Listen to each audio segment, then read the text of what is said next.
আসসালামু আলাইকুম রহমতুল্লাহ। শুভ সকাল। আজ প্রায় 1 মাস পরে এত সুন্দর রোদ উঠেছে আমাদের মানিকগঞ্জ এগ্রোর। এবছরের প্রথম শিম গাছটি আলহামদুলিল্লাহ মাশাআল্লাহ অনেক বড় হয়ে উঠেছে, দেখে খুব সুন্দর, ভালো লাগলো। এক জায়গায় দুটো গাছ ছিল, মাশাআল্লাহ অনেক বড় হয়েছে। অনেকদিন পর সূর্য। লাউ গাছ ছিল, লাউ গাছগুলো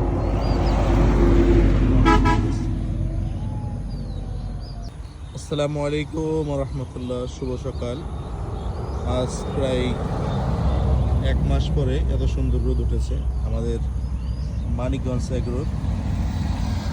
এবছরের প্রথম শিম গাছটি আলহামদুলিল্লাহ মাশাআল্লাহ অনেক বড় হয়ে উঠেছে, দেখে খুব সুন্দর, ভালো লাগলো।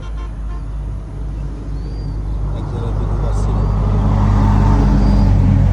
মাশাআল্লাহ অনেক বড় হয়েছে। অনেকদিন পর সূর্য। লাউ গাছ ছিল,